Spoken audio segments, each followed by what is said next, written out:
नमस्कार, India T news channel में आपका स्वागत है। आप देख रहे हैं उत्तर प्रदेश कानपुर की खबर। राजरतन साड़ी सेंटर में लगी भीषण आग। एसी में शॉर्ट सर्किट के चलते लगी आग लगने से इलाके में मची अफरा तफरी। मौके पर दमकल विभाग की 2 गाड़ियां पहुंची। थाना चकेरी अंतर्गत लाल बंगला का मामला।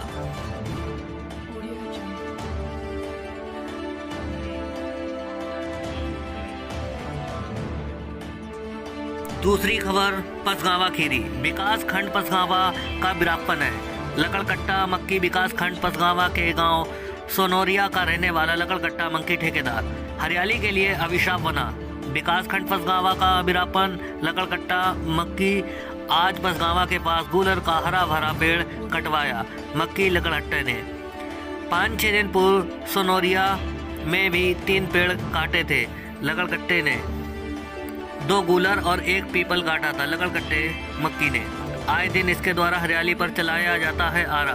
प्रशासन व वन विभाग को रहती जानकारी मिलजुल कर चलवाया जाता है हरियाली पर आरा।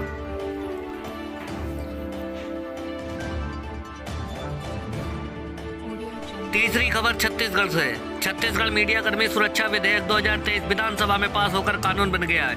हमने जो वादा पत्रकार साथियों से किया था वह आज पूरा हुआ है। लोकतंत्र का चौथा स्तंभ निर्भीक होकर जनता की आवाज उठाएं और जन भागीदारी निभाता रहें, ऐसी हमारी सोच है। सीएम। चौथी खबर बुलंदशहर। भूकंप को लेकर अस्पताल में कराई गई मॉक ड्रिल। एनसीआर में भूकंप को लेकर कराई गई मॉक ड्रिल।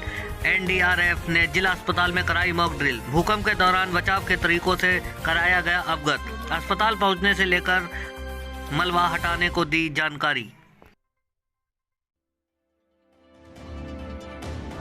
पांचवी खबर दिल्ली से। राहुल गांधी पर आए फैसले पर बोले अखिलेश यादव, कई नेताओं को सरकार द्वारा फंसाया जा रहा है। इरफान सोलंकी आजम खान को झूठे मामले में फंसाया। अब्दुल्ला आजम को ऐसे ही झूठे मामले में फंसाया गया। बाहर से अधिकारियों को लाकर फर्जी केस लगाए जाते हैं। छठवीं खबर चक्रवाती तूफान से गांव बकायन वाला में भारी तबाही। गांव बकायन वाला में आज शाम आए चक्रवाती तूफान ने भारी तबाही मचाई। बताया जा रहा है कि चक्रवाती तूफान से कई घरों की दीवारें गिर गईं और मकानों की छतें धराशायी हो गईं। अभी तुरंत नुकसान का आकलन नहीं हो पाया है। वहीं श्रोमणी अकाली दल के नेताओं व पूर्व विधायक डॉक्टर महेंद्र रिड़वा स्थिति का जायजा लेने के लिए घटनास्थल पर पहुंच गए। 7वीं खबर शाहजहांपुर से।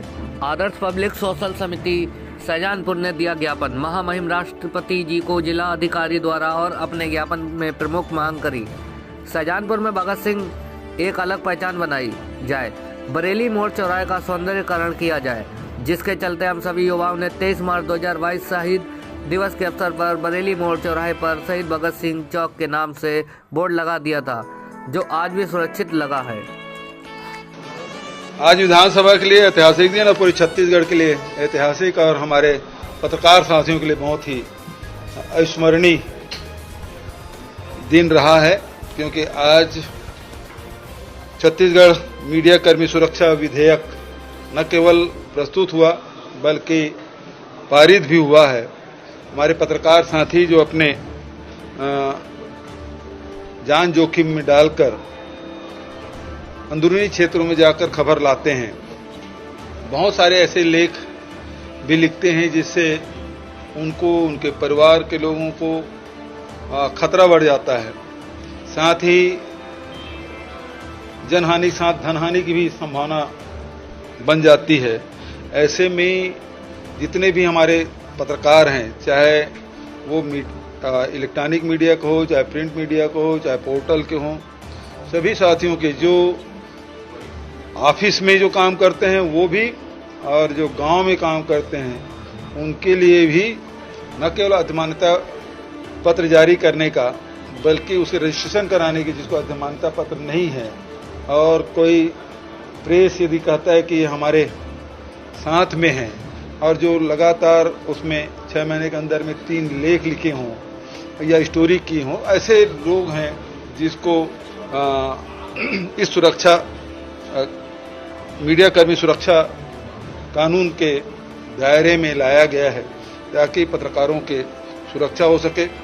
जे उनके साथ कोई शासकीय कर्मचारी यदि दुर्व्यवहार करते हैं या फिर उनकी शिकायत के लिए भी एक समिति बनी है जिसको बहुत अधिकार संपन्न बनाया गया है, तो प्रदेश स्तर पे होगा और उसमें पत्रकार भी होंगे, उसमें अधिकारीगण भी होंगे, तो वो सब मिल के 6 लोगों की समिति बनेगी जिसके माध्यम से उसे सुनवाई की जा सकेगी और आवश्यक निर्देश भी दे सकेंगे और दंड भी का प्रावधान है। यदि उससे संतुष्ट नहीं होते तो अपील की भी प्रावधान रखा गया है। लेकिन यदि कोई गलत शिकायत करता है तो उसके भी उसमें दंड के प्रावधान रखे गए हैं। तो इस प्रकार से देश में इसकी चर्चा भी थी, प्रदेश में इसकी बहुत दिनों से प्रतीक्षा थी।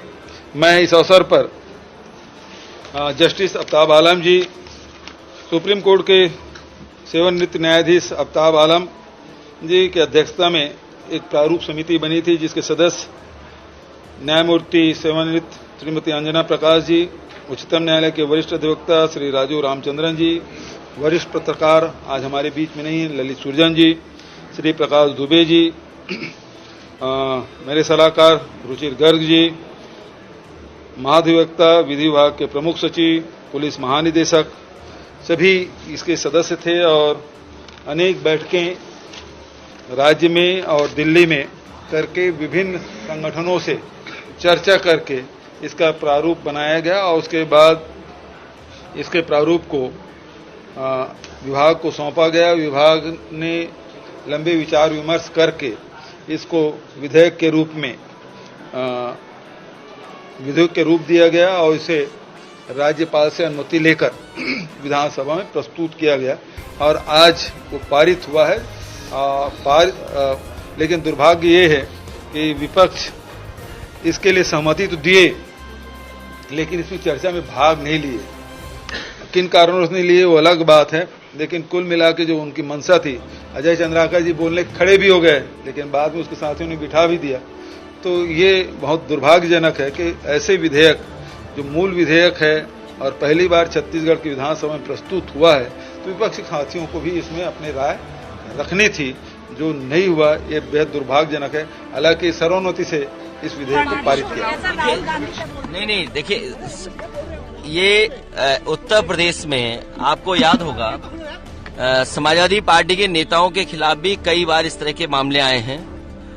पार्टी के नेता आजम खान साहब, अब्दुल्ला, और लगातार भारतीय जनता पार्टी की और प्रशासन की तरफ से ये कोशिश है कि ऐसे मुकदमों में फंसाया जाए जिससे उनकी सदस्यता छीनी जाए। अभी हाल ही में आपने सुना होगा इरफान सोलंकी कानपुर के, एक बाहर से आईपीएस बुलाया गया दूसरे प्रदेश से और उत्तर प्रदेश में उसे मौका दिया गया और उससे खुली छूट दी गई कि आप उत्तर प्रदेश में तब तक रहोगे जब तक समाजवादी पार्टी के लोगों की आप सदस्यता नहीं छीन लोगे। और यही काम आपके रामपुर में हुआ।